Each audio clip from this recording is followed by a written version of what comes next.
what we understand it to mean so far is that just like the U.S. has DEFCON levels, Russia has a number of readiness levels. At the bottom is number 1, and at the top is number 4. And so our understanding is that the placing it on higher alert took it from level 1 to level 2. So it's not like it's at level 4. However, what we also are pretty sure about is that in peacetime, Russian nuclear weapons cannot, the order to launch them cannot physically occur because there's a physical separation.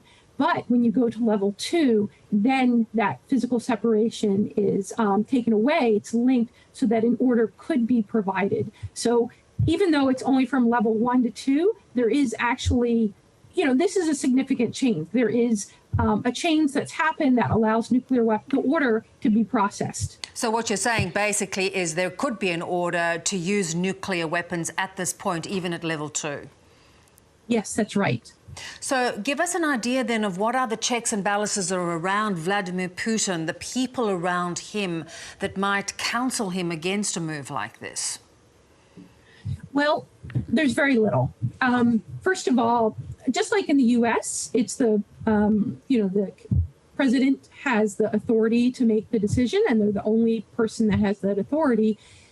And, within Putin's sphere, he's basically got a lot of people who give him confirming information. We call them yes men. And there would likely be a lot of concern about providing him advice he didn't like because he's not typically, kind to people who disagree with him.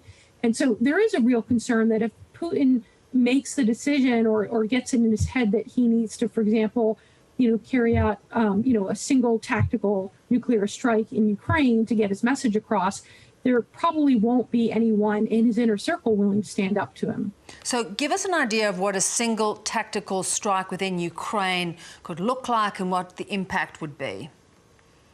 Yes, well, when people think about, nuclear weapons being launched, they think about like a full-scale nuclear war with hundreds of nuclear weapons being launched.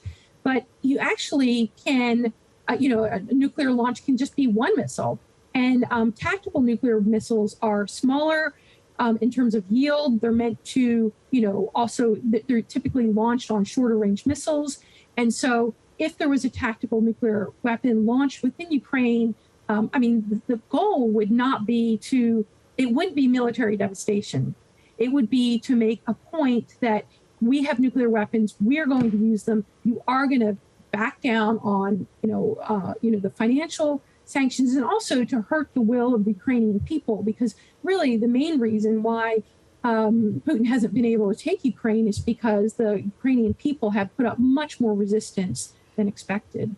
So a targeted strike like that, it's still nuclear, still a nuclear attack. How widespread could it be and what impact would it have on the Ukrainian people? Well, it all depends on the yield. It depends on whether it's an airburst or a ground burst. And so there's a lot of factors. It's hard to say exactly, but it would certainly cause, tremendous physical and human, destruction in terms of human life. They may, for example, decide to go to an unpopulated country area to make their point, in which case there would be a lot less deaths than if they went to a major populated area. So it's hard to say because there are so many variables involved. Also, the amount of radiation and how it spreads, it depends on the weather at the moment. But regardless, there would be people dying from a nuclear strike. We would have that mushroom cloud that signifies, the awful, the fact that we have nuclear radiation being launched into the air, and there would be environmental consequences, not just for Ukraine, but for the whole region and actually for the whole world, because nuclear radiation can't be contained by space, and it spreads out. Certainly here in Australia would receive less of it, but it would spread across the entire globe. Yeah, and it contaminates the food supplies, and we've already, because of 2 years of COVID, have had a lot of complication in terms of global supply chains. That's right. That's right. And not to mention the economic devastation that would occur. If this happened, what we're seeing, the sanctions and the pressure on Russia, that would look like child's play. if Putin decided to break the nuclear taboo, nuclear weapons haven't been used since the U.S. first used them against Japan to end World War II. If Putin were to use them, the amount of the international outcry against him, against his regime, against Russia would be unbelievable. And this would have effects on the economic system. Russia would probably retaliate. There'd be issues in terms of the supply of gas to Europe. It would be devastating. So try and help us understand as to what his mindset is. He has many times said, if there is no Russia, why do we need the planet? Now, that's the kind of thinking as if I'm going down, well, you're all going down with me. What is his mindset at the moment, even with this invasion of Ukraine? Yes.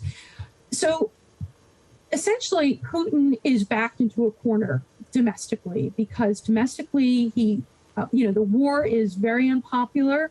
It's not going well. And for him to back down would be a tremendous loss of faith. And for Putin, basically he considers himself as the regime, as Russia. And so for him, it's not as though, we'd have somebody who'd be willing to step down to let someone else take over. For him, that would be the loss of Russia. And so it's a real problem when you have, the country with the most nuclear weapons in the world, the leader, is aggressive, acts in ways that seem irrational, and also sees himself as the face and the heart of the country. How would the globe respond, Maria, if he did launch a nuclear weapon? Well, it is unlikely that he would launch a nuclear weapon. However, we cannot rule out the possibility that he might. And the globe would be absolutely dumbfounded. In fact, there's a treaty on the prohibition of nuclear weapons that has entered into force. It's new. It only entered into force recently. And there's been, fights over, and some countries don't want to join up. My guess is that there'd be such a backlash against Russia's nuclear use that the TPNW would have a lot more signatories, because people would realize, hey, we think all nuclear weapons are out there, but no one uses them. It's okay. But it's not okay. They can be used. And here's a situation where we might actually see nuclear use. Maria, disturbing times indeed. Good to talk to you. Thank you so much. Thank you.